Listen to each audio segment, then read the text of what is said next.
Now we're going to talk, Chris, about employee due diligence. My goodness, where does it end? Where are we going to stop with our due diligences, enhanced due diligences? My goodness. Over to you, Chris. Yeah, it's a brand new requirement. It's been in the works for some time in draft format. The final public compliance communication, which I think is number 55, was issued a few weeks ago. We're now in April of 2023, and hasn't changed substantially from the draft. And the reason that the FIC now requires accountable institutions to perform a kind of a customer due diligence on all employees is because if you have employees, those very same employees who are in a position to identify the potential money laundering transactions or terror financing transactions would probably be in a position to help obfuscate them, to help condone them and that kind of thing. So it is necessary that those people must be subject to some kind of probity check to make sure that they are persons of integrity and that. In financial services, you guys have lived with it for a very, very long time, the so-called fit and proper. So you can think of employee screening in similar terms, that your people who are dealing with the money laundering aspects in your business are fit and proper for that purpose. And that kind of thing. So very similar to the matrix to which I referred for customer due diligence. We've again identified 5 main risk categories. How you populate those risk categories slightly more problematic than for customer due diligence. But the first one is position. So you must make an assessment of that person's position in your organization. The more senior they are, the more likely that they are able, not that they will engage in money laundering activities, but that they can get away with it if they condoned it, because they can override by making executive decisions and that kind of thing.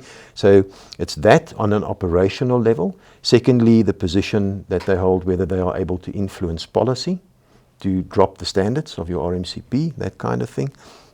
And operationally, again, the position to bypass controls that you have in place, whether they have in the past held and been terminated where they held any terrorist financing or money or anti-money laundering related position, that kind of thing. And then those are employees that are, let's call them slightly elevated, slightly higher risk employees, and then you have normal employees. So typically you would attribute different risks. And if you get someone who's in a position to do 4 out of the 5 high risk items, then surely that person should be subject to better scrutiny than someone else. So that's the first one.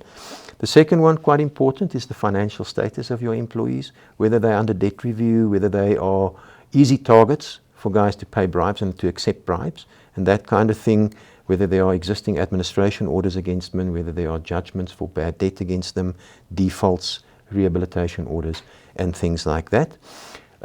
This is an invasion of an existing employee's privacy, I should suggest. So the PCC also makes it quite clear that it says whatever you do, you must comply with this, but whatever you do as an accountable institution, you must do so within the confines of the Labour Relations Act and all the other applicable legislation. So it will probably pose a slight challenge to various HR departments of how to get by it if someone says, no, I'm not prepared to do it.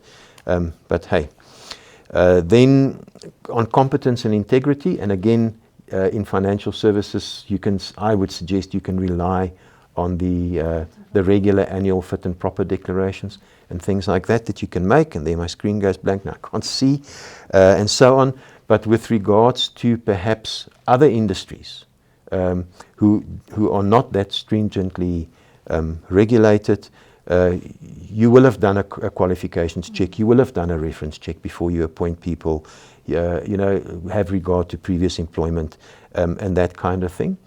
2 things that the PCC mentions that you would consider, and perhaps more, if not for all employees, then certainly for the more prominent ones, the people is to check criminal history.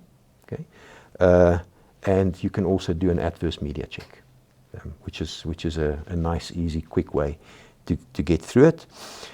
Then you must determine whether your employees are associates, whether they are themselves politically influential persons or whether they are associates. Remember what Nirishi said earlier when we dealt with that section. So it's not just the person itself, but it's also a close associate of that person. So it's a similar kind of risk, so you have to check that.